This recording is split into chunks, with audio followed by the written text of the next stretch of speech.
যে ব্যক্তি দুনিয়ার জন্য দুনিয়া করে, আল্লাহ পাক তাকে ইহকাল পরকাল দুটোই নষ্ট করে দিবে। যে ব্যক্তি পরকালের জন্য দুনিয়া করবে, আল্লাহ পাক তার দুনিয়া গুছিয়ে দিবেন, আখিরাতও গুছিয়ে দিবেন ইনশাআল্লাহ। প্রথম কথা হচ্ছে যে দুনিয়ার জীবনকে প্রাধান্য দেওয়া যাবে না। দুনিয়ার জীবনে প্রতিটা কাজ আপনি একটা উদ্দেশ্যই করবেন, সেটা হচ্ছে আল্লাহ সন্তুষ্ট। বিয়ে শাদী করেছি কেন? আল্লাহর জন্যে। পরিবার গঠন করেছি কেন? আল্লাহর জন্যে। সন্তান নিয়েছি কেন? আল্লাহর জন্যে। দিন শিখেছি কেন? ইলম শিখেছি কেন? আল্লাহর জন্যে। চাকরি কেন করি? আল্লাহর জন্যে। প্রতিটা কাজ ইবাদত হবে যদি আপনি মুহাম্মদ সাল্লাল্লাহু আলাইহি ওয়াসাল্লামের তরিকা মেনে চলেন। একটা বিষয় বোঝার বাকি আছে আমাদের, দুনিয়ার জীবনটা 1 সেকেন্ডের জীবন।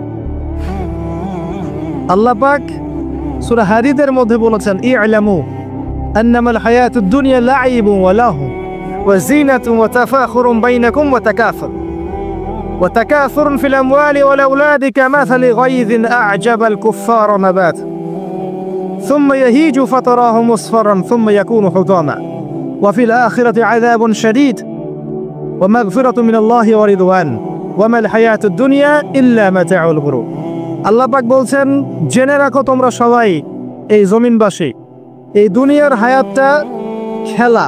খেলা মানে কি দেখেন, ছোট্ট বাচ্চারা খেলা ছাড়া কিছু বোঝে? ওর কাছে দুনিয়া ওইটাই। দুনিয়ার প্রথম স্টেজ খেলা। বললাহ একটু বড় হবে, যখন কিশোর হবে, ওর কাছে ঠাট্টা হাসি তামাশা, ডোন্ট কেয়ার, দুনিয়াতে কোনো কিছু নেই, খাওয়া দাওয়া ফুর্তি করো, লাভ। আর একটু বড় হবে, ওয়াজিনাতুন তাফাখুরুন বাইনাকুম ওয়া তাকাসুর, একটু বড় হবে তখন বাড়ি গাড়ি স্ট্যাটাস সৌন্দর্য চাকচিক্য প্রতিযোগিতা, তাফাখুরুন বাইনাকুম ওয়া তাকাসুর। এভাবে দুনিয়ার জীবন যাচ্ছে। এই এক্সাম্পলটা আল্লাহ পাক দিয়েছেন এমনভাবে যে একটা ভূমি ছিল অনুর্বর, বৃষ্টি হলো, সেখানে সবুজ শ্যামল ফসল ফলত, এক পর্যায়ে ফসলটা আস্তে আস্তে হলুদ বর্ণ ধারণ করলো এবং সেটাকে কেটে ফেলা হলো, তারপর শুধু খড়কুটা বাকি থাকলো। এই হলো দুনিয়ার জীবনের এক্সাম্পল। এরপর পরকালে বাকি আছে দুইটা জিনিস, হয় ক্ষমা, রিদওয়ান মাগফিরাত ক্ষমা, অথবা আযাবুন শাদীদ। আমাদেরকে মাথায় ইনস্টল করতে হবে, দুনিয়াতে আমরা কেউ থাকতে আসি নাই। প্রথম কথা, এখানে আমরা এসেছি বড়জোর 60, 70, 100 বছরের হায়াত নিয়ে, যার মধ্যে মোটামুটিভাবে 30, 40, 50 বছর চলে গেছে, কারো 20 বছর 25 বছর চলে গেছে, বুঝতে না বুঝতেই চলে গেছে, মানে ভালো মন্দ বোঝার আগেই শেষ। যদি তার বয়স হয় 60 বছর, তাহলে এখন বাকি আছে 30 বছর। এই ব্যক্তি যদি ঠান্ডা মাথায় রাতের বেলা চিন্তা করে, এই 30 বছর যে আমার চলে গেছে, আমার অ্যাপ্রক্সিমেটলি 30 বছর বাকি আছে। বাকি আছে বুঝলাম, যা চলে গেছে, এই চলে যাওয়া 30 বছরে আমি 10 বার জেনা করেছি, 20 বার মদ খেয়েছি, ঠিক আছে, মানুষের সম্পদ আত্মসাৎ করে খেয়েছি, পরকিয়া করেছি, চুরি করেছি, ডাকাতি করেছি, মিথ্যা বলেছি, নামাজ পড়ি নাই, রোজা রাখি নাই। আমরা প্রত্যেকে যদি আমলনামা ঘাটি আজকে রাত্রে, এরকম একটা লিস্ট আমরা তৈরি করতে পারবো। আজকে রাত্রে বাসায় ফিরে গিয়ে প্রত্যেকে যদি একটা আমলনামা ঘাটতে চাই, চোখ বন্ধ করে চিন্তা করি যে এই 30 বছর আমি কি কি করেছি, দেখবেন আপনি জেনার পাপ পাবেন, মাদকের পাপ পাবেন, অন্যের সম্পদ আত্মসাতের পাপ পাবেন, নামাজ না পড়ার পাপ পাবেন, রোজা রাখেন নাই, যাকাত দেন নাই, কোনো কোনো ক্ষেত্রে মিথ্যা বলেছেন, প্রতারণা করেছেন, মানুষের সম্পদ লুটে পুটে খেয়েছেন, অনেক কিছু করেছেন। কিন্তু আমাদের চলাফেরা দেখলে মনে হয় যে আমরা কোনো পাপ করিনি। এই জায়গায় ঠান্ডা মাথা চিন্তা করে আপনি দেখবেন পাপ দুই রকম। কয় রকম? দুই রকম। আপনি দেখবেন আল্লাহর সাথে জড়িত কিছু পাপ পাবেন, নামাজ করেন নাই, রোজা রাখেন নাই, মিথ্যা বলেছেন, ইত্যাদি ইত্যাদি। কিছু পাপ পাবেন আল্লাহর সাথে জড়িত, কিছু পাবেন মানুষের সাথে জড়িত। আল্লাহর সাথে জড়িত পাপগুলো ক্ষমা নেওয়া খুব সহজ।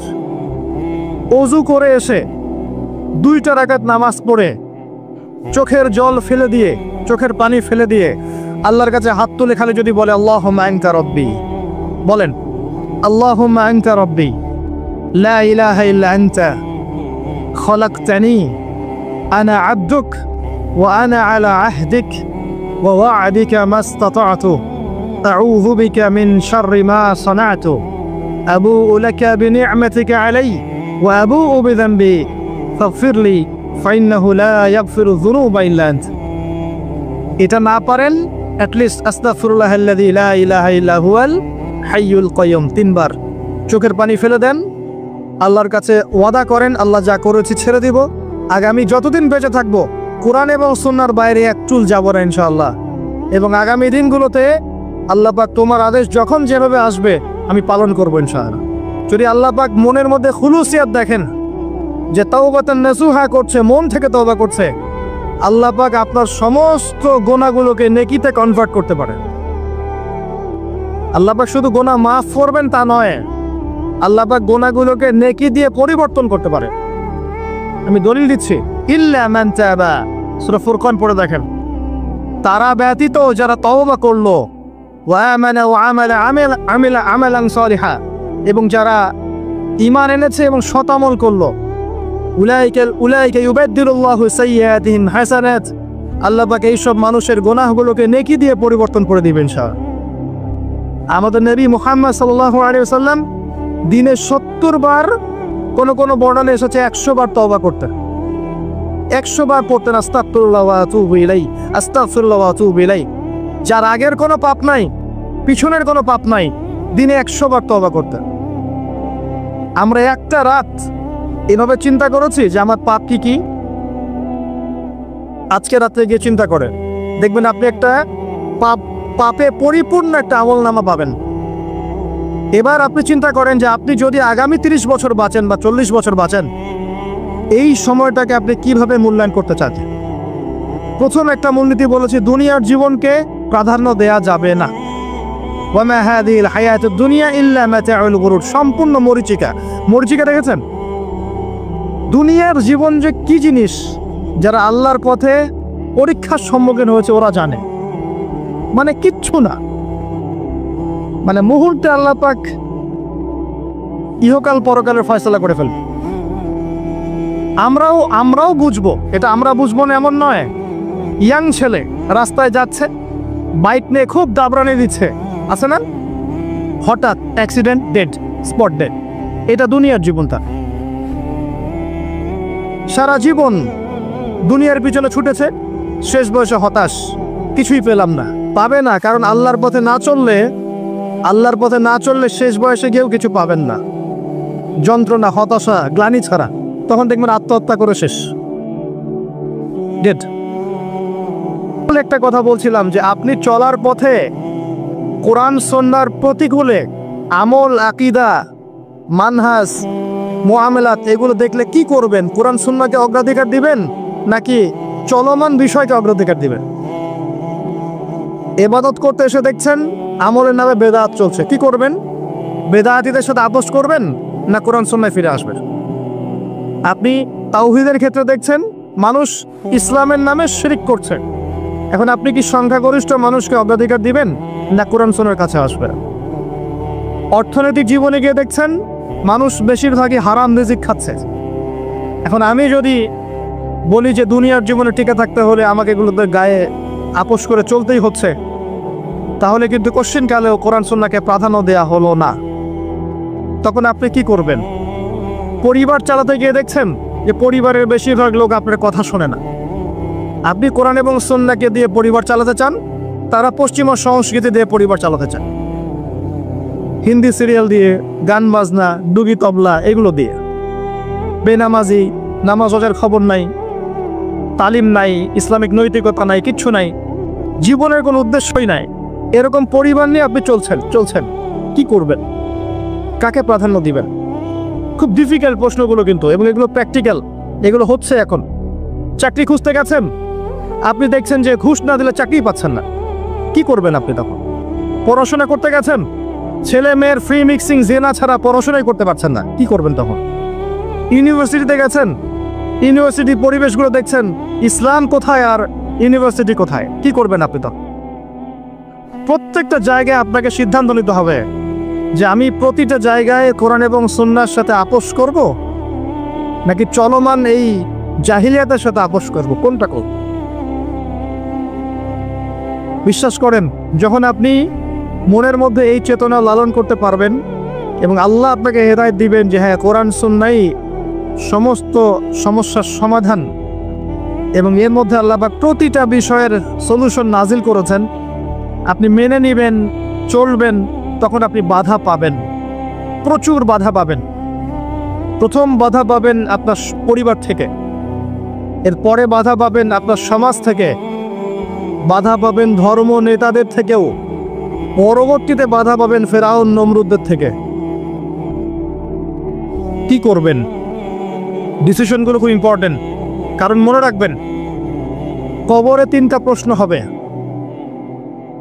মান রব্বুক, সেই উত্তর দিতে পারবে যে পৃথিবীতে আল্লাহর সাথে শিরক করে নাই। সিম্পল, যে তাওহীদের উপর ছিল, শিরক করেনি, উত্তর দিতে পারবে ইনশাআল্লাহ রব্বি আল্লাহ।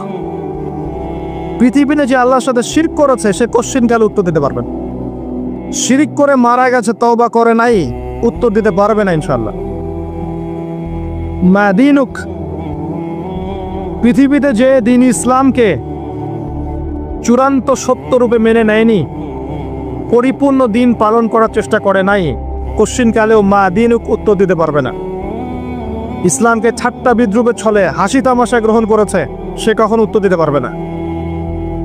মান নবিয়ুক, পৃথিবীতে যে ব্যক্তি নবী সাল্লাল্লাহু আলাইহি ওয়াসাল্লামের সুন্নাহ মেনে চলেনি, জীবনে চলার পথে নবীর সুন্নাহকে পরোয়া করে নাই, অন্যের আদর্শ গ্রহণ করেছে, সে কোশ্চিন কালেও মান নবিয়ুক উত্তর দিতে পারবে না। কারা পারবে তাহলে? 1 নম্বর তাওহীদ পন্থীরা পারবে, 2 নম্বর যারা পরিপূর্ণরূপে ইসলাম পালন করেছে এরা পারবে, 3 নম্বর যারা মুহাম্মদ সাল্লাল্লাহু আলাইহি ওয়াসাল্লামের সুন্নাহর উপর টিকে ছিল এরা পারবে। ওয়ামা খালাকতুল জিন্না ওয়াল ইনসা ইল্লা লিয়াবুদুন, শুধুমাত্র ইবাদত করার জন্যই আল্লাহ পাক জিন এবং মানুষ জাতিকে সৃষ্টি করেছেন। আপনাকে আল্লাহ পাক এই হায়াতটা দিয়েছেন, এখন বাকি সময়টা চিন্তা করেন আগামী 30-40 বছর কিভাবে কাটাতে চান। দুনিয়ার জন্য বাঁচবেন না আল্লাহর জন্য বাঁচবেন? যদি আল্লাহর জন্য বাঁচতে চান, সর্বশেষ হেদায়েত আল কোরআন এবং সর্বশেষ নবী মুহাম্মদ সাল্লাল্লাহু আলাইহি ওয়াসাল্লাম, এর বাইরে কিচ্ছু নাই ভাই। সারা দুনিয়ার মানুষ মিলে যদি বলে যে কোরআন সুন্নাহর মধ্যে আছে সুদ হারাম কিন্তু সুদ হালাল, হালাল হালাল, কোশ্চিন কালে হালাল হবে না। সারা দুনিয়ার মানুষ একটা মাঝে যদি এসে বলে সুদ হালাল, সুদ ভালো, কোশ্চিন কালে হালাল হয়ে যাবে না, হারামই থেকে যাবে। সারা দুনিয়ার মানুষ যদি বলে পর্দা করার দরকার নাই, এটা সেকেলে সেকেলে সেকেলে, এটা সেকেলে হয়ে যাবে না, এটা ফরজ থেকে যাবে। কিচ্ছু নাই কোরআন সুন্নাহর বাইরে, কিচ্ছু নাই। যা আছে দেখছেন বোগাস, যার কোনো ভিত্তি নাই, মানুষের মন গড়া প্রবৃত্তির অনুসরণ। এখন আপনি যখন কোরআন এবং সুন্নাহর কাছে আসতে চাইবেন, তখন কিন্তু আপনি চতুর্দিক থেকে বাধা পাবেন। এই পথ চলাটা এত সহজ হবে না। হ্যাঁ, কাদের জন্য সহজ হবে? যারা প্রোটেস্ট্যান্ট মুসলিম হবে। কি মুসলিম? প্রোটেস্ট্যান্ট মুসলিম। এটা কেমন?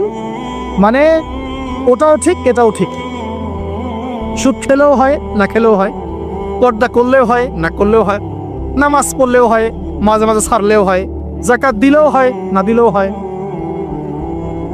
মডারেট প্রোটেস্ট্যান্ট মানে কোরআন সুন্নাহয় যা আছে এগুলো খুব কঠিন মনে হয়, এটা মৌলবাদী মনে হয়, এগুলো মানলে তো এই যুগে চলা যায় না, এগুলো ওই যুগের জন্যে, এরকম ভার্সনে যারা চিন্তা করবে তাদেরকে কষ্ট পেতে হবে না। তারা দেখবেন কষ্ট না করেই দুনিয়ার জীবন কাটিয়ে দিচ্ছে, ওদের কোনো বাধা বিপত্তি আসবে না। আপনি যখন কোরআন সুন্নাহকে আঁকড়ে থাকবেন, কেমন করে আঁকড়ে থাকবেন? মারির দাঁত দিয়ে কামড়ে থাকবেন, নবীজি বলেছেন। মারির দাঁত দিয়ে কামড়াতে বলেছেন, সামনের দাঁত দিয়ে কামড়ালে ছটকে যাবে, টান দিলে ছিঁড়ে যাবে। মারির দাঁতে কামড় দিলে টান দিলে সহজে ছিঁড়বে না। এভাবে থাকলে আপনার মাথা আসবে। এখন আপনার সামনে দেখবেন আপনি কিছু ফিতনা এবং কিছু সলিউশন। আপনি নিয়াত করেছেন যে আপনার যে গুনাহগুলো হয়েছে এগুলো থেকে আপনি তওবা করবেন, ইনশাআল্লাহ আগামী দিনগুলো আপনি কোরআন এবং সুন্নাহ অনুসারে চলবে। এই কথার সাথে একমত আছেন তো? এখন চলতে গিয়ে দেখবেন যে আপনি কিছু স্পষ্ট বিষয় দেখতে পারবেন যেগুলোর সাথে আসলে কোরআন সুন্নাহর খুব একটা মিল পাওয়া যাবে না। আপনি দেখবেন স্পষ্ট শিরক করছে মুসলিমরা, আপনি দেখবেন স্পষ্ট বিদআত করছে, আপনি দেখবেন হারাম খাচ্ছে। মুসলিম যুবকরা মাদক, পর্নোগ্রাফি, জেনা, ফ্রি মিক্সিং, আপনার জুয়া, ক্যাসিনো, এই যে আপনার টিকটক প্রজন্ম, এগুলো নিয়ে ব্যস্ত আছে। আপনি স্পষ্ট দেখবেন মেয়েরা বেহায়ের মতো ঘুরে বেড়াচ্ছে। আপনি স্পষ্ট দেখবেন যে আপনি হালালে থাকলে চাকরি পাচ্ছেন না। আপনি স্পষ্ট দেখবেন পরিবারের লোকজন কথা শোনে না। আপনি এমনও দেখবেন ওলামায়ে কেরামের মাঝে ঐক্য নাই, এমন দেখবেন। আপনি এমনও দেখবেন যে মানুষ দিনকে দুনিয়ার বিনিময়ে বিক্রি করে দিচ্ছে। আর এমন দেখবেন যারা আপনার উপরে আছে তারা দিন সম্পর্কে তেমন কোনো জ্ঞান রাখে না। এমন জটিল পরিস্থিতিতে আপনি কি করবেন তখন? এরপরে আপনি যখন বিশ্বের দিকে তাকাবেন তখন দেখবেন বিশ্বের সমস্ত পরাশক্তিরা ঐক্যবদ্ধ ইসলামের বিরুদ্ধে। বিশ্বের সমস্ত বড় বড় পরাশক্তিরা ঐক্যবদ্ধ ইসলামের বিরুদ্ধে। দেখবেন আপনি ইসলামের কোনো খিলাফা নাই, দেখবেন কোনো ইমাম নাই, কোনো আমির নাই, কোনো জামা নাই। দেখবেন আপনি সেই রকম সলফে সালেহিনের যুগের মতো সৌর্যবীর্য ব্যক্তিত্ব গায়রত কিছু নেই। মনে হবে যেন আমরা দাসত্বের শৃঙ্খলা আবদ্ধ হয়ে গেছে। তখন আপনি কষ্ট পাবেন মনে মনে। আপনার মধ্যে ঈমান থেকে থাকলে আপনি কষ্ট পাবেন, ভিতর থেকে কষ্ট ফিল করবেন। যদি প্যারালাইজড রোগী হয়ে থাকেন তাহলে কষ্ট ফিল করবেন না। চেতনা থাকে দিনের, কষ্ট ফিল করবেন। তখন আপনার স্ট্রাগল শুরু হবে। তখন আল্লাহ যদি আপনাকে বুঝ দেন, আল্লাহ দেখবেন আপনি কি করেন। আপনার মেধা দিয়ে আল্লাহ কি করেন, আপনি কি করেন, আপনার অর্থ দিয়ে আপনি কি করেন, আপনার হায়াতটা দিয়ে আপনি কি করেন, আপনার এই যে জনবল দিয়ে আপনি কি করেন, আল্লাহ আপনাকে যা দিয়েছেন তা দিয়ে আপনি দিনের জন্য কি করছেন, আল্লাহ পাক তখন দেখবেন। এই জায়গায় আমি আপনাকে কিছু সলিউশন বলছি। এটা শুধু আপনাকে বলছি তা নয়, আমি নিজেও এটা ফিল করি, লালন করি। আর আমি এমন কিছু বলবো না যা আমি নিজে আপনার জন্য পছন্দ করি না। যেটা আমি নিজের জন্য পছন্দ করি সেটাই আপনাকে বলবো। প্রথম কথা, এখানে আপনাকে গাইডেন্স দিবে আল কোরআন। এরকম সিচুয়েশনে আপনাকে পথ দেখাবে অনলি আল কোরআন, এরপর নবী সাল্লাল্লাহু আলাইহি ওয়াসাল্লামের হাদিস। এখানে আপনার দায়িত্ব আসবে প্রথমত কোরআন পড়া শিখতে হবে। প্রথম কাজটা কি ভাই? কোরআন পড়া শিখতে হবে, তেলাওয়াত শিখতেই হবে, নিয়মিত তেলাওয়াত করতে হবে। একটা দিন যাবেন আপনার জীবনে যে কোরআন তেলাওয়াত আপনি করেন না, ইনশাআল্লাহ। বেশি থেকে বেশি করবেন, বেশি থেকে বেশি। আমার পরামর্শ হচ্ছে দিনে এক পারা করে করার চেষ্টা করুন। এরপর দায়িত্ব চলে আসবে আপনার কোরআন বোঝা। আপনি কিছু অংশ মুখস্থ করবেন, হিফজ করবেন, অর্থটা বোঝার চেষ্টা করবেন, কোরআনের ভাষাটা শেখার চেষ্টা করবেন। এর সব কিছু আপনি বুঝতে পারবেন না, তখন কি করবেন? আলেম ওলামার কাছে যাবেন, তাদের সোহবতে গিয়ে পড়ে থাকবেন। যে বিষয়টা বুঝতে পারছেন না জিজ্ঞাসা করে জেনে নেবেন। ফাসআলু আহলা যিকরি ইন কুনতুম লা তা'লামুন। এরপর কোরআনের আদেশ নিষেধগুলো আপনি মেনে চলবেন, নিজের পরিবারে এবং নিজের অধীনস্থদের মধ্যে। এরপরে আপনি থেমে যাবেন না। কোরআনের দাওয়াত আপনি যতটুকু জানেন এটা মানুষের কাছে প্রচার করবেন। মাদ্রাসা করবেন, মসজিদ আবাদ করবেন, বক্তব্য চালু করবেন, কোরআনের একটা রেভলিউশন ক্রিয়েট করবেন ইনশাআল্লাহ। কোরআনের জন্য আপনার জান মাল অর্থ বিলিয়ে দিবেন। ওই একটা ছোট্ট কাজ দেখবেন পরকালে জান্নাতে যাওয়ার ওসিলা হয়ে গেছে ইনশাআল্লাহ। তারপর আপনি সুন্নতকে পাবেন। ওই সুন্নতের উপরে আপনার 24 ঘন্টাকে সাজাবেন। দিন রাত প্রতিটা আমল আপনি সুন্নাহ অনুযায়ী করার চেষ্টা করবেন। এরপরে গিয়ে আপনার দায়িত্ব আরো বাড়বে। এরপর দায়িত্ব চলে আসবে উম্মাহ কেন্দ্রিক। আপনার তাজকিয়া অর্জন করতে হবে, আত্মশুদ্ধি। আত্মশুদ্ধি অর্জন করতে হলে সবসময় পরকালের ফিকির করতে হয়, মৌতের স্মরণ করতে হয়, বেশি বেশি কোরআন তেলাওয়াত করতে হয়, এতিমের মাথায় হাত বোলাতে হয়, আপনার সাদাকা বেশি বেশি করতে হয়, মাঝে মাঝে রোজা রাখতে হয়। এগুলো করতে থাকলে আল্লাহর জিকির বেশি বেশি করতে হয়, আল্লাহর ধ্যান করতে হয়, আল্লাহকে ডাকতে হয়, দোয়া করতে হয়, আত্মশুদ্ধি অর্জন হবে। একই সাথে আপনার অন্তর থেকে হিংসা, বিদ্বেষ, এই যে গীবত, রিয়া, অহংকার, সমালোচনা, সংস্কৃতি দূর করতে হবে। মনের মধ্যে অহংকার, হিংসা, বিদ্বেষ থাকলে আল্লাহর নূর পাওয়া যাবে না, তখন তাজকিয়া অর্জন হবে না। আমরা প্রত্যেক দিন নামাজে বলি, সবাই বলি, ইমাম মুক্তাদি সবাই বলি, গায়রিল মাগদুবি আলাইহিম ওয়ালাদ-দাল্লিন। মনে আছে? এখানে নবীজিকে প্রশ্ন করা হচ্ছে, ইয়া রাসূলুল্লাহ, মাগদুব কারা, দল্লিন কারা? আমরা যে বলি নামাজে, আল্লাহ আমাকে মাগদুবের পথ থেকে বাঁচাও, দল্লিনের পথ থেকে বাঁচাও, ইহদিনাস সিরাতাল মুস্তাকিম, সরল পথ দেখাও। তো ইয়া রাসূলুল্লাহ সাল্লাল্লাহু আলাইহি ওয়াসাল্লাম, এই মাগদুব কারা আর দল্লিন কারা? নবীজি বলছেন, এক বাক্যে বলছেন, শোনো, আল মাগদুব হচ্ছে হুমুল ইয়াহুদি, তারা হচ্ছে ইহুদি জাতি। কারা? ইহুদিরা কোথায় আছে এখন? হ্যাঁ, নামটা পড়ে থাকবে তো। আচ্ছা, ও কিন্তু আমার শক্তিশালী, আর ওরাই কিন্তু দাজ্জালকে অনুসরণ করবে, এটা মাথায় রাখেন। আচ্ছা, আর অনেকদিন বলছি দাজ্জাল বিশ্ব শাসন করবে, মানে কি? বিশ্বের প্রত্যেকটা ডিপার্টমেন্ট শাসন করবে। বিশ্বের প্রত্যেকটা department, politics, economics, finance, world affairs, আপনার মিডিয়া, প্রযুক্তি এবং অস্ত্রশস্ত্র সব কিছু ওর নখদর্পণে থাকবে, সব কিছু। না হলে সে বিশ্ব শাসন করতে পারবে না, সম্ভব না। কেউ যদি বিশ্বের অর্থনীতি নিয়ন্ত্রণ করতে না পারে, সে কি বিশ্ব শাসন করতে পারবে? এই শ্রীলঙ্কা কি বিশ্ব শাসন করতে পারবে? পাকিস্তান পারবে? পাকিস্তান কয়দিন পর দেউলিয়া হয়ে যাবে। পাকিস্তান কয়দিন পর কি হবে? দেউলিয়া হয়ে যাবে। হ্যাঁ, ওদেরকে দেখে যদি আমরা শিক্ষা না নেই, তাহলে আমাদের কপালেও খারাপই আছে। ওইটা বললাম, ওদেরকে দেখে যদি আমরা শিক্ষা না নেই, তাহলে আমাদের খরিও তো খারাপ আছে। আল্লাহ হেফাজত করুন বলে আমিন। তো যেটা বলছিলাম, বিশ্ব শাসন করতে হলে বিশ্বের সব ডিপার্টমেন্ট শাসন করতে হবে, কি হবে না? হবে। এখন আমরা সূরা ফাতিহায় পড়ি, গায়রিল মাগদুবি আলাইহিম, আল্লাহ তুমি আমাদেরকে ইহুদিদের পথ থেকে বাঁচাও। ওয়ালাদ-দাল্লিন, দাল্লিন মানে নবীজি বলছেন হুমুন নাসারা, তারা হলো ওই নাসারা বা খ্রিস্টান জাতি যারা বলে যে আল্লাহর সন্তান আছে। পরে না, আল্লাহ পাকের সন্তান আছে?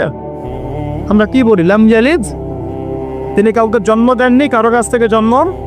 কিন্তু এই যে 200-300 কোটি খ্রিস্টান বলছে যে আল্লাহর সন্তান আছে, না বুঝবি। এই জন্য ওরা দল্লিন, পথভ্রষ্ট। দল্লিন মানে কি? পথভ্রষ্ট। তো নবীজি স্পষ্ট বলছেন যে গায়রিল মাগদুবি আলাইহিম ওয়ালাদ-দাল্লিন, এখানে মাগদুব আর দল্লিন মানে হচ্ছে, মাগদুব হলো ইহুদিরা গজবপ্রাপ্ত, আর দল্লিন হচ্ছে নাসারা বা খ্রিস্টান। এখন আপনার সাথে আমার কথা, আপনাদের সাথে আমার কথা, আমাদের পলিটিক্স থেকে শুরু করে বাথরুমের কমোড পর্যন্ত, ঠিক আছে, আইন কানুন থেকে শুরু করে আমাদের চেহারা সুরত পর্যন্ত, আমাদের পোশাক পরিচ্ছদ থেকে শুরু করে অর্থনীতি, পরিবার, সবকিছু, এই সব কিছু ওই দুই জাতির অনুসরণে গড়ে উঠেছে। এটাই সবচেয়ে বড় আফসোসের কথা, আমাদের সবচেয়ে বড় আফসোস। বাথরুমটাও নিজের মতো করতে পারলাম না, ঠিক আছে। এই যে দেখবেন কমোডে কি বাম পায়ে ভর দিয়ে বসে যাবে? আচ্ছা, ওইখানে কাপড় কি পবিত্র রাখা যাবে? কিভাবে ইউজ করে আমি এখনো বুঝি না, কেমন করে ইউজ করে, ঠিক আছে। আরো নতুন পদ্ধতি আসছে, এটা শুনলে আরো হাসবে। বিভিন্ন জায়গায় যাওয়া হয়, আলহামদুলিল্লাহ। আল্লাহ বলেছেন সিরু ফিল আরদ, জমিনে বিচরণ করো। আল্লাহ বলেছেন কোরআনে সিরু ফিল আরদ, তোমরা জমিনে ঘুরে দেখো। ফানজুর কাইফা কানা আতিবাতুল মুকাদ্দিবিন, দেখো যে আল্লাহকে যারা মিথ্যা প্রতিপন্ন করেছে, আল্লাহর সাথে সীমালঙ্ঘন করছে, ওদের কি পরিণতি হয়েছে। দেখলাম যে এখন ইংলিশ টয়লেটও গায়ে এখন দিয়ে রাখছে কিছু কিছু বাটি, কি দিয়ে রাখছে? ছোট ছোট টুকরা দিয়ে আছে প্লাস্টিকের, এবং হ্যাঁ সিরামিক্সের মনে হয়। ওইখানে দাঁড়ায় দাঁড়াই করতে হবে, 1 নাম্বার করলে দাঁড়ায় দাঁড়াই করতে হবে, এবং সবগুলো একই মাপের দেওয়া আছে। এখন যদি ব্যক্তির কারো হাইট হয় 6 ফিট, কারো 5 ফিট, কারো 4 ফিট, কারো 2 ফিট, 3 ফিট, এই পার্থক্য কিভাবে সে মেকআপ করবে আল্লাহ ভালো জানে। এটা কেমনি করে ম্যাচ করবে আল্লাহ ভালো জানে। কাউকে টুলের উপর দাঁড়ায় করতে হবে, কাউকে নিচু হয়ে করতে হবে, মানে মাপ তো একই। আরও যে কি কি দেখতে হবে আল্লাহ ভালো জানে।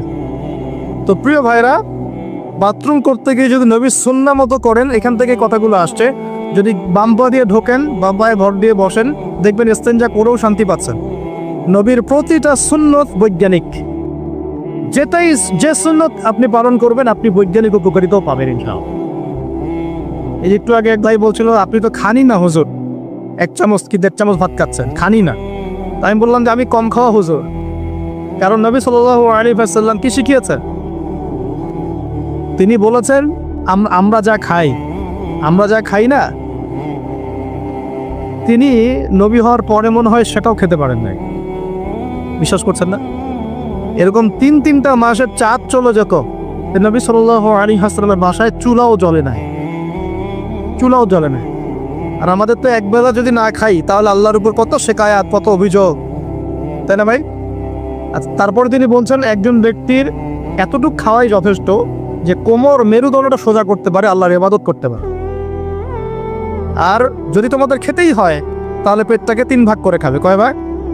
1 ভাগ খাবার রাখবে, 1 ভাগ পানি খাবে, আর 1 ভাগ এই শ্বাস প্রশ্বাস চলাচলের জন্য ফাঁকা রাখবে। কয়জন এর উপর আমল করে দেখাতে পারে? কতজন মানুষ আছে? আর যারা একদম গোগ্রাসে খায়, এদের ব্যাপারে কোরআনে এবং হাদিসে কিন্তু মারাত্মক কথা আছে। আল্লাহর নবী সাল্লাল্লাহু আলাইহি ওয়াসাল্লাম বলেছেন যে তোমরা খুব বেশি ঢেকুর তোলো না। কি করো না? একজন সাহাবী খুব ঢেকুর উঠাত, সাহাবী না আসলে, উনি পাশ দিয়ে যাচ্ছিলেন, খাবার দাবার খেয়ে পাশ দিয়ে যাচ্ছিলেন। নবীজি তার ঢেকুর তোলা দেখে বলছেন যে তোমরা বেশি ঢেকুর তুলবে না, কারণ দুনিয়াতে যে ব্যক্তি বেশি পেট পুড়ে খাবে, কাল কিয়ামতের মাঠে সে সবচেয়ে বেশি ক্ষুধার্ত থাকবে, বলেন নাউজুবিল্লাহ। খাবেন আপনার নিজের পেটটাকে 3 ভাগ করবেন, 1 ভাগ খাবার, 1 ভাগ কি পানি, আর 1 ভাগ শ্বাস প্রশ্বাসের জন্য ফাঁকা। আর এই ব্যাপারে একটা কথা বলে দেই, শেষ জামানায় কিন্তু খাবারগুলো সব করাপ্টেড হয়ে যাবে। কি হবে? খাবার ভেজাল হবে, ভেজাল। এটা দলিল সূরা কাহাফে আছে, আমি এটা ব্যাখ্যা করবো না আজকে। আছে, আমি ব্যাখ্যা করবো না, শুধু ইন্ডিকেশন দিচ্ছি। 309 বছর ঘুমিয়েছিলেন আসহাবুল কাহফ। কত বছর? 309 বছর ঘুম থেকে উঠেই তারা প্রথম যে অনুভবটা করেছেন সেটা হলো তারা ক্ষুধার্ত। তারা কি ক্ষুধার্ত? দেখেন 309 বছর পর যদি আপনি ঘুম থেকে ওঠেন, আপনার কাছে এই দুনিয়াটা আজীব মনে হবে, হবে না? কিন্তু ওনারা ক্ষুধার্ত, পকেটে কিছু মুদ্রা ছিল, যেই মুদ্রাগুলোর মান 309 বছরও কমে যায় নাই। কমে গিয়েছে না। এখন আপনি আপনার মুদ্রা নিয়ে ঘুমান 300 বছর, দেখেন তারপর কি হয়। কি হবে? টাকা থাকবো না যাইবো গা? আচ্ছা, তারপরে শুনেন, এরপরে উঠেই তারা বলছে ফালিয়ানজুর আইয়ুহা আজকা তুআমা, এই মুদ্রাগুলো দিয়ে বাজারে কাউকে পাঠাও, তোমাদের 9 জন 10 জনের মধ্যে একজনকে বাজারে পাঠাও। ফালিয়ানজুর, সে যেন বাজারে গিয়ে দেখে আইয়ুহা আজকা তুআমা, কোন খাবারটা পবিত্র খাবার, ফ্রেশ খাবার। ঘুম থেকে উঠেও ফ্রেশ খাবারের দিকে তাদের নজর কেন? আর এই সূরা আপনাকে দাজ্জালের ফিতনা থেকে বাঁচাবে কেন? আর দাজ্জালের যুগেই বা সব, দাজ্জালের শাসনের যুগে সব খাবারগুলো আস্তে আস্তে ম্যানুফ্যাকচার্ড এবং ভেজাল হচ্ছে কেন? এগুলোর মধ্যে মিল আছে না? তার মানে যত জামানা শেষের দিকে যেটা থাকবে, খাবারের ভেজাল তত বাড়তে থাকবে। এই সময় আপনাকে অবশ্যই ফ্রেশ খাবার খুঁজে খুঁজে বের করতে হবে। খাবার আগে মানুষ খেত, খাবারের মধ্যেই চিকিৎসা ছিল, তাই না? রোগের আরোগ্য ছিল। এখন সেই খাবার খেয়ে মানুষ অসুস্থ হয়ে যাচ্ছে। বুঝতে পারছেন না? খাবারের মধ্যে থাকে উপাদান, ভালো উপাদান, যে উপাদানগুলো পেটের ভিতরে গেলে, শরীরে গেলে শরীরটা সুস্থ হয়। এখন সেই খাবার খেয়েই মানুষ অসুস্থ হয়ে যাচ্ছে। এটা কোন হাদিসের সাথে মেলে জানেন? আনতালিদাল আমাতু রাব্বাতুহা, দাসী তার মনিবকে জন্ম দিবে। দাসী মনিবকে জন্ম দিবে মানে হচ্ছে সমাজের ন্যায় অন্যায়, হক বাতিল, সত্য মিথ্যার মানদণ্ড উল্টে যাবে। যেটা ভালো সেটা হয়ে যাচ্ছে খারাপ, খারাপটা হচ্ছে ভালো। সমাজের সত্যবাদী ব্যক্তি হয়ে যাচ্ছে মিথ্যাবাদী, মিথ্যাবাদীকে মানুষ সত্যবাদী বলা শুরু করছে। আমানতদার ব্যক্তি হয়ে যাচ্ছে খেয়ানতকারী, খেয়ানতকার ব্যক্তিগুলো আমানতদার হয়ে যাচ্ছে। সমাজের সবচেয়ে ভালো মানুষকে মানুষ খারাপ বলছে, সবচেয়ে খারাপ মানুষকে খুব ভালো বলছে। উল্টে যাচ্ছে, খেয়াল করে দেখেন, উল্টে যাচ্ছে। বাবা এখন বাবার হাতে ছেলে মায়ের খাচ্ছে, ছেলের হাতে মা মায়ের খাচ্ছে, এরকম হচ্ছে না? যাকে একটা দায়িত্ব দিয়ে রাখবেন, এবং তোমার উপর আমি বিশ্বাস করলাম, দায়িত্ব দিলাম, সে আপনার বিশ্বাস ভঙ্গ করে রেখে দিচ্ছে। এ হচ্ছে না? বিশ্বাস উড়ে যাচ্ছে, প্রতারণা বাড়ছে। মানে কি? মানুষ আল্লাহ পাকের হালালগুলোকে হারাম করে নিচ্ছে, হারামগুলো হালাল করে নিচ্ছে। বুঝতে পারছেন না মনে হয়? হালালগুলোকে মানুষ আস্তে আস্তে হারাম করতেছে, হারামগুলোকে আস্তে আস্তে হালাল করতেছে। এটা হচ্ছে না? হচ্ছে। খুব খেয়াল করে, এখানে খাবার খেয়ে আপনার উপকার পাওয়ার কথা, খাবার খেয়ে আপনার অসুস্থ হয়ে যাচ্ছে। উল্টা হচ্ছে, উল্টা চলতেছে দুনিয়া। দুনিয়া কি চলছে? উল্টা। ছেলে পড়ছে মেয়ের পোশাক, মেয়ে পড়ছে ছেলের পোশাক।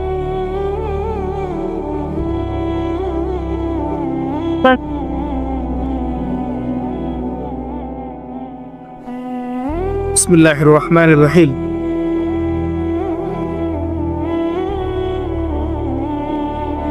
আল্লাহ পাকের শুকরিয়া আদায় করি, বলি আলহামদুলিল্লাহ। নবী সাল্লাল্লাহু আলাইহি ওয়াসাল্লামের প্রতি দরুদ পেশ করি, বলে আল্লাহুম্মা সাল্লি আলা মুহাম্মদ, আল্লাহুম্মা বারিক আলা মুহাম্মদ। সম্মানিত উপস্থিতি, যে কথা বলছিলাম, পরিবেশটা একটু রক্ষা করেন। আমরা খুব লম্বা করব না, গুছাই শেষ করছি ইনশাআল্লাহ। বসেন। আমরা যে পয়েন্টটা ছিলাম সেটা হলো যে আমরা যদি আমাদের জীবনের প্রতিটা কাজ 2টা শর্ত মেনে চলি, তাহলে প্রতিটা কাজ কি হবে বলেন? ইবাদত হবে। কি হবে? ইবাদত। শর্ত নাম্বার 1, প্রত্যেকটা কাজ করতে হবে আল্লাহর সন্তুষ্টির জন্য। কার সন্তুষ্টির জন্য? আর 2 নাম্বার, প্রত্যেকটা কাজ করতে হবে একজন ব্যক্তির আদর্শে। তার নাম কি? মুহাম্মদুর রাসূলুল্লাহ সাল্লাল্লাহু আলাইহি ওয়াসাল্লাম। এখন সব কাজ বলতে কি শুধু নামাজ, রোজা, হজ, যাকাত? না, জীবনের সব কাজ। এই একটা জিনিস যদি বুঝতে পারি, আমাদের আজকের ওয়াজ সফল ইনশাআল্লাহ। আমরা আমাদের জীবনের প্রতিটা কাজ আমাদের প্রিয় নবী মুহাম্মদুর রাসূলুল্লাহ সাল্লাল্লাহু আলাইহি ওয়াসাল্লামের তরিকা মতো করবো ইনশাআল্লাহ। রাজি আছেন ইনশাআল্লাহ? তাহলে এখন বলেন, 5 ওয়াক্ত নামাজ নবীর তরিকায় পড়া যাবে তো ইনশাআল্লাহ? নবীর তরিকায় নামাজ মানে ধীর স্থির ভাবে নামাজ। আমি এই তর্কে যাব না হাত বাঁধবেন কোথায়, ঠিক আছে? ওই তর্ক সবাই করে না, ওই তর্ক সবাই করে না। এই মাসআলাগুলোকে নিয়ে যারা মুফতি আছেন তারা কথা বলেন, আমি মুফতি নই, অতএব এই মাসআলাগুলোকে নিয়ে আমি আপনাদের সাথে কোনো কথা বলছি না। আমি বলছি আপনাদেরকে নামাজ প্রতিষ্ঠা করা, কায়েম করার মানে হচ্ছে নামাজটা হতে হবে নবীর মতো খুশু খুজুতে। খুশু খুজু কি জিনিস? নামাজটা ধীর স্থিরভাবে হবে। নামাজে কি পড়ছি সেটা বোঝার চেষ্টা করতে হবে, নামাজে কি বলছি আল্লাহর সাথে সেটা বোঝার চেষ্টা করতে হবে। নামাজে রুকুর অর্থ কি, তাসবিহ কি, সেজদায় আমি কি পড়ি, 2 সেজদার মাঝখানে দোয়ার অর্থ কি, তার সামনে দোয়া মাসুরের অর্থ কি, নামাজের সেজদায় আমি বেশি বেশি দোয়া করতে পারছি কিনা, নামাজ পড়েও আমি গুনাহ থেকে বেঁচে থাকতে পারছি কিনা, এই বিষয়গুলো বেশি ইম্পর্টেন্ট। আমি কি বুঝাতে পারছি? নামাজ ধীর স্থিরভাবে, রিল্যাক্সে, তাড়াহুড়ো নাই, বুঝে বুঝে পড়ার চেষ্টা করবে। আল্লাহ পাক তৌফিক দান। যারা নামাজ ঘড়ি ছেড়ে দেই তাদের জন্য একটা হাদিস। নবী সাল্লাল্লাহু আলাইহি ওয়াসাল্লাম বলেছেন, মান তারাকা সালাতান মুতাআম্মিদান ফাকাদ কাফা। মনে রাখবেন, নবীজি বলেছেন কেউ যদি তার উপরে অর্পিত ফরজ নামাজ ছেড়ে দেয়, নামাজ পড়াকে জরুরি মনে করে না, ফাকাদ কাফারা, সে ব্যক্তি কুফরি করলো। বল নাউজুবিল্লাহ। নামাজকে ছাড়বো ভাই ইনশাআল্লাহ? আল্লাহ পাক এবার সবাইকে 5 ওয়াক্ত নামাজি বানিয়ে দেন বলি আমি। এবং রমজান মাস আসার আগেই নামাজের স্পিড আবার ঢুকতে হবে, পারবো ইনশাআল্লাহ? আল্লাহ আমাদের সবাইকে কবুল করুন বলি আমিন। এবং রমজান মাসে সুস্থতার সাথে রোজা রাখার তৌফিক দান করুন। হ্যাঁ, রমজানের শব্দটা যখন এসেই গেল, আর দুটো কথা বলি। রমজান মাসের সবচেয়ে বড় বৈশিষ্ট্য হচ্ছে এই মাসে আল্লাহ পাক কোরআন নাজিল করেছেন। কি করেছেন?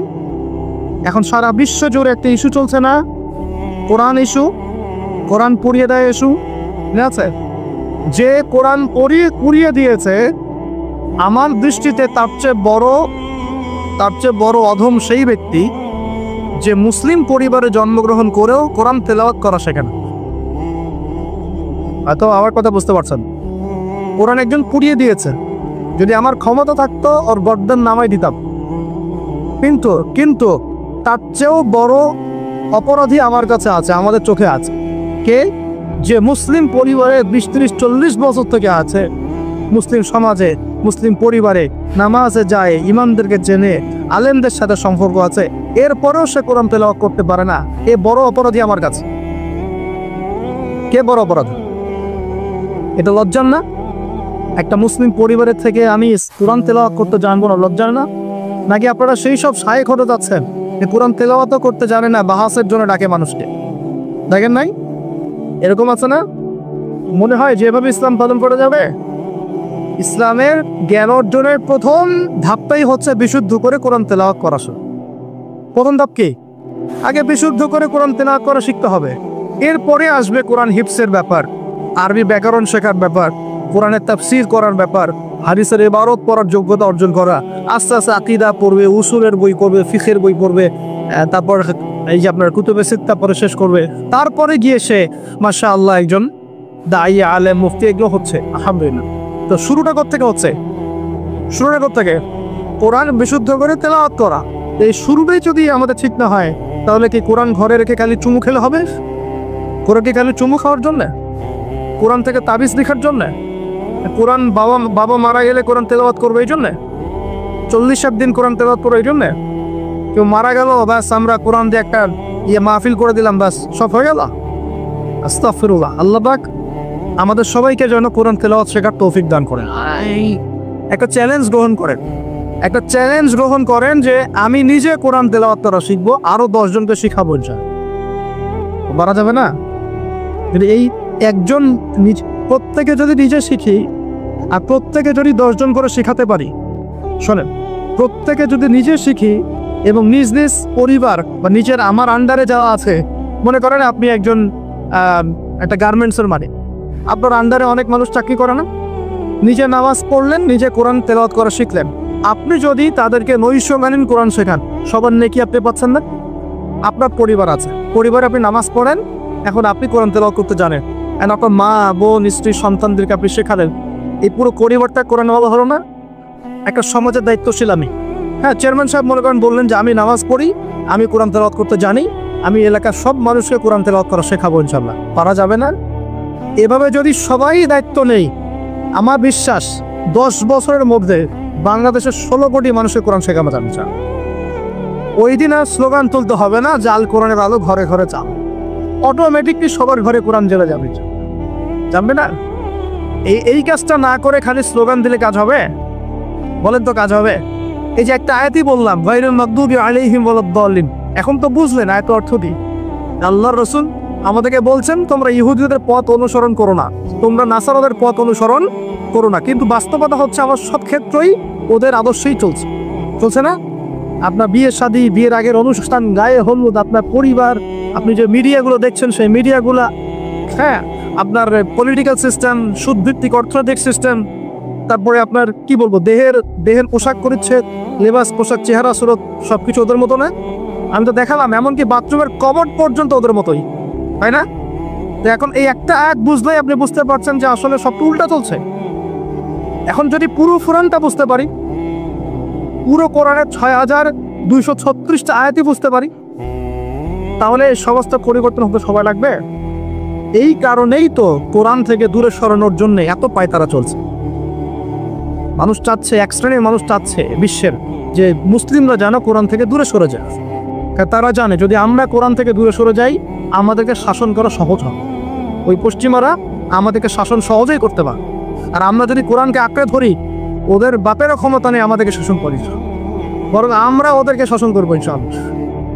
আমরা করি না, এ মনে করছে 1200 বছর করেছি। কত বছর? বিশ্বাস করছেন না? ইতিহাস পড়েন, নবী সাল্লাল্লাহু আলাইহি ওয়াসাল্লামের যুগ থেকে শুরু করে এই তো 1914 সাল পর্যন্ত আমরা সারা বিশ্ব সালেম করেছি না। মনে হচ্ছে গাল গল্প। এখন বিগত 70, 80, 100 বছরে আপনার কাছে মনে হচ্ছে যে শক্তি তো সব ওদের হাতে চলে গেছে, আমাদের হাতে নাই। ইনশাআল্লাহ তাআলা আবার ফিরে আসবে ইনশাআল্লাহ। তবে ওই যে বললাম, এমনি আসবে মান্না সালোয়ার মতো, নাকি আমাদের কিছু দায়িত্ব আছে ভাই? এই যে প্রথম এক ভাই বলেছিল না কি করতে হবে, এখন শোনেন কি করতে হবে। 1 নাম্বার, আমাদের সবাইকে তওবা করে ফিরে আসতে হবে। কি করতে হবে? সূরা নূর পড়ছিলাম আসার সময়, আল্লাহ পাক বলেছেন, তুবু ইলাল্লাহি জামিআন আইয়ুহাল মুমিনুন লাআল্লাকুম তুফলিহুন। তোমরা সবাই একসাথে, হে মুমিনগণ, তোমরা সবাই একসাথে আল্লাহর কাছে তওবা করো যাতে তোমরা সফল হতে পারো। আগে কি করতে হবে? আল্লাহকে বলতে হবে, আল্লাহ আমরা ব্যক্তিগতভাবে, পারিবারিকভাবে, সামাজিকভাবে, রাষ্ট্রীয়ভাবে যত পাপ করেছি আল্লাহ সব মাফ করব। আল্লাহ আমরা তোমাকে ভালোবাসি, তোমার নবীকে ভালোবাসি, তোমার কালামকে ভালোবাসি, আমরা জান্নাতে যেতে চাই, দুনিয়াতেও সফল হতে চাই। আল্লাহ তুমি আমাদেরকে মাফ করো, এবং আগামী পুরো জিন্দেগি আল্লাহ তুমি আমাদেরকে 5 ওয়াক্ত নামাজি বানায় দাও, কোরআনওয়ালা বানায় দাও, সুন্নতওয়ালা বানায় দাও, আপসে মিল মোহব্বত বানায় দাও, আমাদেরকে তোমার পক্ষ থেকে বেহিসাব রিজিক দান দিও, এবং এমনভাবে চলার তৌফিক দাও যাতে আমরা আবার বিশ্বের সেই শাসন ফিরে পাই। ইনশাআল্লাহ দোয়া করা যাবে না? 1 নাম্বার কাজ তওবা করে ফিরে আসা। 2 নাম্বার হচ্ছে বেশি বেশি জ্ঞান অর্জন করা। কি করা? জ্ঞান অর্জন ছাড়া কোনো লাভ নাই। একদিন মাহফিল শুনতে আসছেন, যদি মনে করেন যে বাস কাজ হয়ে গেছে, আসলে কিছুই হয়, মন খারাপ করে, আসলে কিছু হয়নি। এখন এখান থেকে আপনাকে ইন্সপিরেশন নিয়ে আগামী দিনে চলতে হবে। জ্ঞান অর্জন করতে হলে কি করবেন? খালি একটা ভিডিও দেখবেন, একটা খালি বিচ্ছিন্ন বই করবেন। এখনকার যুব সমাজের অন্যতম প্রবলেম হচ্ছে, যারা প্র্যাকটিসিং মুসলিম তাদের কথা বলছি, যে এদের পড়াশোনার কোনো কনস্ট্রাকটিভ সিলেবাস নাই, এরা বিক্ষিপ্তভাবে জ্ঞান অর্জন করে। এই আদনান ভাইয়ের লেকচার শুনলাম, এই অমুক স্ট্রাইকারের লেকচার শুনলাম, অমুক দায়ের একটা লেকচার শুনলাম, হ্যাঁ অমুক একটা বই পড়লাম, তমুক একটা বই পড়লাম, বিক্ষিপ্ত জ্ঞান। এই বিক্ষিপ্ত জ্ঞান আপনার মাথাটাকে এলোমেলো করে দিবে।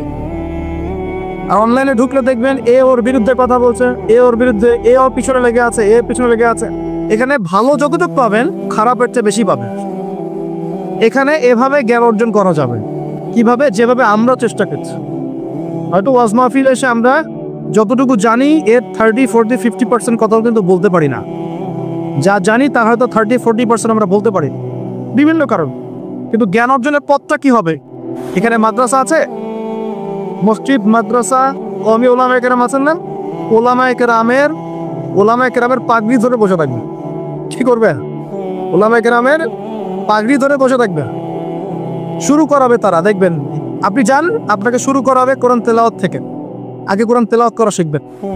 সময় লাগুক 1 বছর, লাগুক, যাক 1 বছর লাগবে আমি শিখবো, ব্যাস 1 নাম্বার। তারপরে ওটা যখন ভালো পারবেন, দেখবেন ওলামায়ে কেরাম আপনাকে বলবে যে এই সূরাগুলো মুখস্থ করো।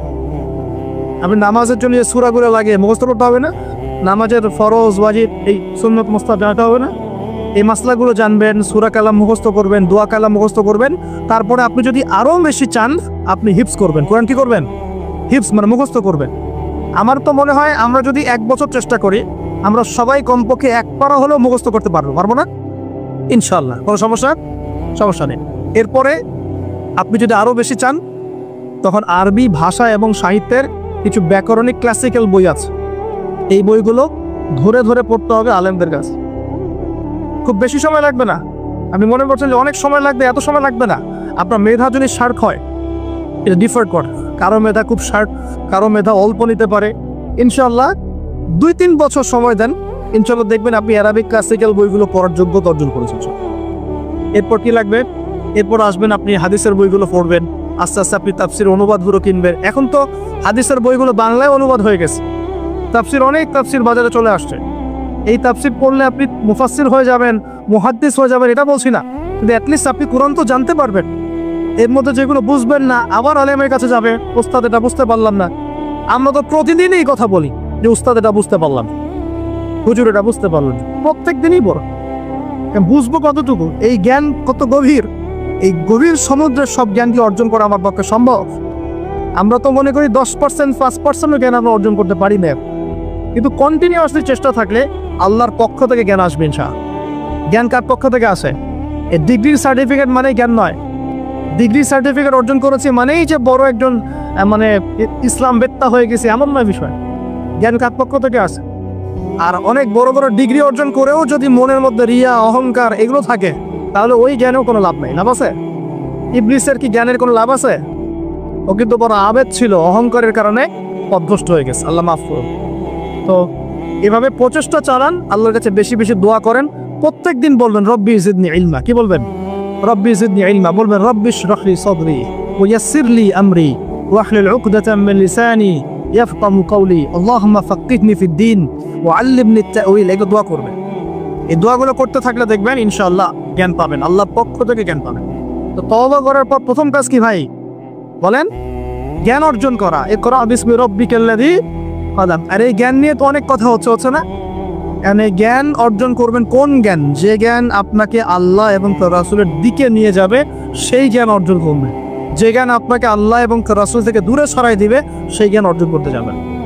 ব্যাস, কথা শেষ। এখন আপনি নিজে বুঝতে পারবেন কোন জ্ঞান আপনাকে আল্লাহর দিকে নিচ্ছে আর কোন জ্ঞান আপনাকে আল্লাহ থেকে দূরে সরাচ্ছে। শুধুমাত্র ইসলামিক জ্ঞানই কি অর্জন করব, না বৈষয়িক জ্ঞানও দরকার আছে? উত্তর, অবশ্যই বৈষয়িক জ্ঞানও দরকার আছে। এটাই উত্তর। এই বৈষয়িক জেনারেল জ্ঞানগুলো অর্জন না করলে কোরআন সুন্নাহকে হাতে নিয়ে বিশ্বকে চ্যালেঞ্জ করা যাবে। বুঝতে পারছেন না কথা? কোরআন সুন্নাহর জ্ঞান থাকবে ভিতরে, আবার আপনার মধ্যে সমকালীন জ্ঞানগুলো থাকবে। এরপরে দেখবেন ইনশাআল্লাহ আপনি ডিনামাইট। ইনশাআল্লাহ আপনি পলিটিক্স বুঝবেন, আপনি সোশ্যাল অ্যাফেয়ার্স বুঝবেন, আপনি পলিটিক্যাল অ্যাফেয়ার্স বুঝবেন, ওয়ার্ল্ড অ্যাফেয়ার্স বুঝবেন, ইকোনমিক সেকশন বুঝবেন, সবই বুঝবেন ইনশাআল্লাহ। তাহলে আপনি তখন জনশক্তি হবেন। কি হবে? জনশক্তি। এর সাথে দরকার কারিগরি শিক্ষা। কি শিক্ষা? এই শিক্ষাটাও খুব দরকার। কারণ চাইনিজরা দেখেন না, কারিগরি শিক্ষার এবং কৃষি শিক্ষায় মানে দক্ষ হওয়ার ফলে তারা কৃষি জমি বাড়াতে পেরেছে, প্রবৃদ্ধির হার বাড়াতে পেরেছে, এবং কারিগরি শিক্ষা, প্র্যাকটিক্যাল শিক্ষাও শিক্ষিত হয়ে ওরা সারা বিশ্বের ডিভাইস যন্ত্রগুলো তৈরি করছে এবং সারা বিশ্বের মার্কেট দখল করে বসে আছে। আপনার হাতে যে ফোনটা, ওটাও দেখবেন তারই তৈরি। তাহলে এই শিক্ষাটা বেশি ইম্পর্টেন্ট, প্র্যাকটিক্যাল শিক্ষা। তো প্রথম কথা ভাই, তওবা করে ফিরে আসতে হবে। দ্বিতীয় কথা হচ্ছে অবশ্যই সবাইকে কি করতে হবে ভাই? জ্ঞান অর্জন করতে হবে। জ্ঞান অর্জনের একটা সিলেবাস আছে, এটা বললাম। কোরআন শেখেন, আরবি শেখেন, হাদিস পড়া শেখেন, উলামায়ে কেরামের সোহবতে থাকেন, ইনশাআল্লাহ তাআলা আল্লাহ আপনাকে জ্ঞান দিবেন ইনশাআল্লাহ। আর জ্ঞান আসা মাত্রই যে আমি সবকিছু বুঝে ফেলবো তা নয়। জ্ঞান অর্জন একটা ক্রমবর্ধমান সিলসিলা, দোলনা থেকে কবর পর্যন্ত, শেখার কোনো শেষ আছে? আল্লাহ পাক আমাদের সবাইকে জ্ঞান অর্জন করার তৌফিক দান করুন। এরপর কি, ওই যে আল্লাহ পাক ইবাদত করতে পাঠিয়েছেন দুনিয়ায়, তাই যতটুকু জানবো ততটুকু আমল করবো ইনশাআল্লাহ। করা যাবে ইনশাআল্লাহ। যা জানি আমল করবো ইনশাআল্লাহ। জেনেছি আজকে আমি যে সুবহানাল্লাহ করলে 100 বার সুবহানাল্লাহ পড়লে 1000 নেকি হয়, বাস আমল করা হবে। জেনেছি আজকে কোরআনের একটা হরফ করলে 10 নেকি হয়, কোরআন তেলাওয়াত করবো ইনশাআল্লাহ। এখনই জেনেছি সূরা কাহাফের প্রথম 10 আয়াত মুখস্থ করলে আল্লাহ দাজ্জাল থেকে বাঁচাবেন, মুখস্থ করে দিন। একটু আগে জানলাম ঘুমানোর আদব কি, আজকে আমল করবো ইনশাআল্লাহ। একটু আগে জানলাম ইস্তেঞ্জা করার আদব কি, আজকে আমল করবো ইনশাআল্লাহ। যা জানবো আমল করবো ইনশাআল্লাহ, করা যাবে ইনশাআল্লাহ। এবং নিজে আমল করব, সবার আগে নিজের পরিবারে প্রতিষ্ঠা করব। আগে সমাজে দোষ দিব না, আগে কোথায় দেব, আগে পরিবারে। আমার পরিবারে যদি বেনামাজি থাকে আমার সন্তান সন্ততি, আর আমি নামাজের ওয়াজ করে বেড়াই, মানুষ করবে? আমার পরিবারে আল্লাহ না করুক যদি নিজের বউ বেপর্দায় চলে, হ্যাঁ, আর আমি যদি আসে আপনাকে পর্দার ওয়াজ করে আপনি শুনবেন? করে দিলেও শুনবেন। এই কারণে আগে নিজের পরিবারের মধ্যে কায়েমের চেষ্টা করতে হবে। এখানে একটা কথা বলে রাখি, অনেক চেষ্টা করার পরেও কখনো কখনো পরিবারের লোকজন নাও শুনতে পারে, বুঝতে পারলি? অনেক চেষ্টা করেছেন তারপরেও পরিবারের লোক শুনছে না, এমন হতে পারে না? নূহ আলাইহিস সালামের ক্ষেত্রে হয় নাই, লূত আলাইহিস সালামের ক্ষেত্রে হয়নি, হয়েছে। তাই বলে হতাশ হবেন না, তখন ওদের হিসাব ওরা দিবে, আপনার হিসাব আপনি দিবেন। আপনি আপনার বড় চেষ্টা করেছেন, আল্লাহ পাক তৌফিক না করুন। পরিবারে প্রতিষ্ঠা করব আমল, এরপরে আমি সমাজে দাওয়াতি কাজ করব। দুটো কাজ করব, এক আমর বিল মারুফের কাজ করব, সবাইকে সৎ কাজে আদেশ করব, সৎ কাজে আদেশ করব। আর দুই তানহাউনা আনিল মুনকার ওয়া নাহি আনিল মুনকার, এই কাজ করব, মানুষকে আমি অন্যায় থেকে নিষেধ করব ইনশাআল্লাহ। কেন? কারণ আল্লাহ পাক সূরাতুল আলী ইমরানের 110 নম্বর আয়াতে বলেছেন, কুনতুম খায়রা উম্মাহ, তোমরা হচ্ছে শ্রেষ্ঠ জাতি। তোমরা মানে আমরা, উম্মতে মুহাম্মদ। তোমাদের কাজ তিনটা, কুনতুম খায়রা উম্মাহ উখরিজাত লিন-নাস, তোমাদেরকে মানব জাতির কল্যাণের জন্য বের করা হয়েছে। তা'মুরুনা বিল মা'রুফ, তোমরা সবাই মানুষকে সৎ কাজে আদেশ করবে। ওয়া তানহাউনা আনিল মুনকার, সবাই তোমরা অসৎ কাজে নিষেধ করবে। ওয়া তু'মিনুনা বিল্লাহ, আল্লাহর প্রতি ঈমান রাখবে। এই তিনটা আমাদের কাজ। আল্লাহ পাক আমাদের সবাইকে এই আমর বিল মারুফ নাহি আনিল মুনকার এই আমল করার তৌফিক দান করুন। এগুলো শেখার জন্য তাবলীগ জামাত একটা ভালো প্ল্যাটফর্ম। ওখানে যাবেন, সময় লাগাবেন, আপনাকে সুন্নত শেখাবে, নামাজের ট্রেনিং দেওয়া হবে, নামাজ পড়া শেখাবে, আপনাকে দাওয়াত দেওয়া শেখাবে। সীমাবদ্ধতা সবার মধ্যেই আছে, তারপরেও আমাদেরকে এই ধাপগুলো অতিক্রম করেই সামনের দিকে যেতে হবে। আল্লাহ পাক তৌফিক দান। আর এটা খুবই দুঃখজনক যে এখন আমাদের এই ভাইদের মধ্যেও অনেক সময় কিছু ফিকশন দেখা যাচ্ছে। আমরা দোয়া করে আল্লাহ পাক তাদের মধ্যে এই যে বিভক্তি, আল্লাহ পাক এই বিভক্তিটাকে দূর করে দিন, আমি ঐক্যবদ্ধ আর তৌফিক দান করুন বলে আমি। খুবই আফসোসের বিষয় এগুলো। আল্লাহ পাক আমাদেরকে হেফাজত করুন, বোঝার তৌফিক দান করুন। ওয়া'তাসিমু বিহাবলিল্লাহি জামিআন ওয়া লা তাফাররাকু, আল্লাহ বলেন তোমরা সবাই আল্লাহর রজ্জু একসাথে ধরো, ঐক্যবদ্ধভাবে, দলে দলে বিভক্ত হয়েও না। এই ছোটখাটো বিষয়গুলোকে নিয়ে আমরা আস্তে আস্তে 73 দল তো কত আগেই হয়ে গেছে, এখন 73,000 দল হয়ে গেছে আল্লাহ মাফ। কিন্তু এটা আমাদের জন্য ক্ষতির কারণ নেই। এগুলোকে উস্কে দিবেন না, বরং তাদের মধ্যে মিউচুয়াল করার চেষ্টা করতে হবে। আল্লাহ পাক তৌফিক না। তো প্রিয় ভাইরা, আমরা আমর বিল মারুফ নাহি আনিল মুনকারের কাজ করব এবং পাশাপাশি পারিবারিক আদর্শ ঠিক করব, আর অবশ্যই হালাল খাওয়ার চেষ্টা করবো ইনশাআল্লাহ। নিজেদের যে প্রতিভা আল্লাহ পাক দিয়েছেন, কাউকে ক্ষমতা দিয়েছেন, কাউকে অর্থ দিয়েছেন, কাউকে বলার যোগ্যতা দিয়েছেন, কাউকে লিখার যোগ্যতা দিয়েছেন, ঠিক আছে? যাকে আল্লাহ পাক যা দিয়েছেন আল্লাহর পক্ষ থেকে, এটাকে দিনের কল্যাণে কাজে লাগানোর চেষ্টা করবে ইনশাআল্লাহ। তাআলা দেখবেন ইনশাআল্লাহ আবার সেই সোনালী দিন ফিরে আসবে ইনশাআল্লাহ, যেদিন আমরা নিজেরাও আমল করব, পরিবারও সুন্দর হবে, সমাজও সুন্দর হবে, ইসলাম এই জমিনেও বিজয় হবে ইনশাআল্লাহ, আর আখিরাতে তো জান্নাতে যাবো ইনশাআল্লাহ। আল্লাহ পাক আমাদের সবাইকে এই দুনিয়াতে আসার উদ্দেশ্যটা মনে রাখার তৌফিক দান করুন। আল্লাহ বলেছেন দুনিয়ায় পাঠিয়েছি আল্লাহর ইবাদত করার জন্য, অন্য কোনো কারণে নয়। দুইটা কাজ করলে ইবাদত হবে, এক প্রতিটা কাজ আল্লাহ সন্তুষ্টির জন্য করব, দুই নবীর সুন্নাহ মতো করব। এর ফলে কি হবে? এর ফলে আমরা সেই গন্তব্য অর্জন করব যেটা সূরা আলে ইমরানের 185 নম্বর আয়াতে বলা আছে। কত নম্বর আয়াত? 185। এটাই শেষ আয়াত। আল্লাহ রাব্বুল আলামিন বলছেন কুল্লু নাফসিন যায়িকাতুল মাউত, এই কারাগারের দুনিয়ার জীবন সংক্ষিপ্ত, এখানে সমস্ত সত্তা মৃত্যু স্বাদ গ্রহণ করবে, ঠিক আছে? এবং কিয়ামতের মাঠে তোমাদের সবাইকে যার যার প্রতিদান দেওয়া হবে। এবার তোমাদের গন্তব্য শোনো, ফামান যুকজিহা আনিন নার, ওই দিন যাকে জাহান্নামের আগুন থেকে বাঁচানো হবে, ওয়া উদখিলাল জান্নাহ, এবং জান্নাতে ঢুকিয়ে দেওয়া হবে, ফাকাদ ফাজ, ওই ব্যক্তি হচ্ছে সফল।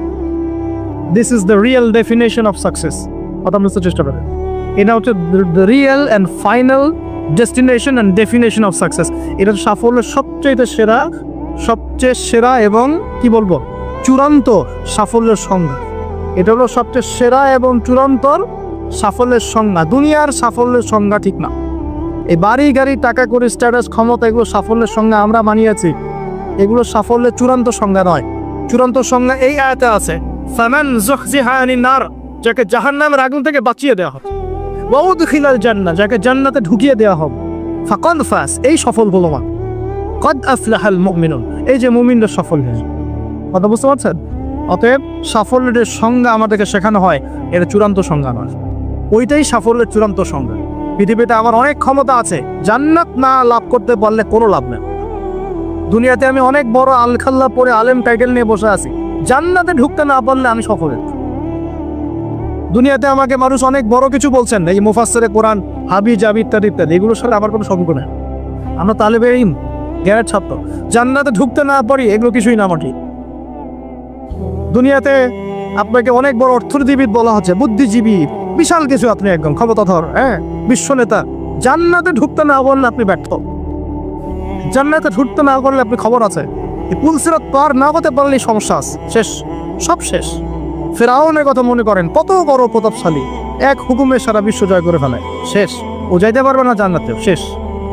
আর এখানে একজন ভ্যান চালক বেচারা 5 ওয়াক্ত নামাজ পড়ে, রমজান মাসে রোজা রাখে, সাধ্যমতো দান সৎকার করে, হালাল খায়, মরে গেলে যদি জান্নাতে চলে যায় ও সফর ইনশাআল্লাহ।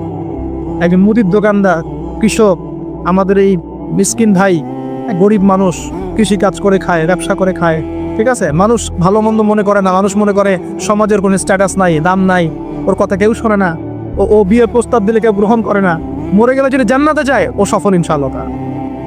আল্লাহ পাক আমাদের সবাইকে কথা বলা বোঝার তৌফিক দান করুন। দুনিয়াতে এসেছি আল্লাহর ইবাদত করার জন্য, এই দুনিয়ার জীবনটা চিরস্থায়ী নয়। এখানে রোল মডেলকে মুহাম্মদ রাসূলুল্লাহ সাল্লাল্লাহু আলাইহি ওয়াসাল্লাম কি কনস্টিটিউশন ফলো করব, কোরআন এবং সুন্নাহ। কে রোল মডেল? আমাদের প্রিয় নবী। কিভাবে আমল করব? 2টা শর্ত মেনে, আল্লাহ সন্তুষ্টির জন্য 2 রাসূলের তরিকা অনুযায়ী। কোন কাজ ইবাদত? জীবনের সব কাজই ইবাদত যদি রাসূলের তরিকা মতো হয়। এখন যদি এই শর্তগুলো পূরণ করতে পারি, তওবা করি, জ্ঞান অর্জন করি, হালাল খাই, পরিবার করি, দাওয়াতি কাজ শুরু করি এবং ইসলামকে আল্লাহর জমিনে প্রতিষ্ঠার চেষ্টা করি, ইনশাআল্লাহ তাআলা ইসলাম আমাদেরকে সহই, ইসলাম দুনিয়াতেও বিজয়ী হবে ইনশাআল্লাহ, আর আমরাও পরকালে জান্নাতে যাব।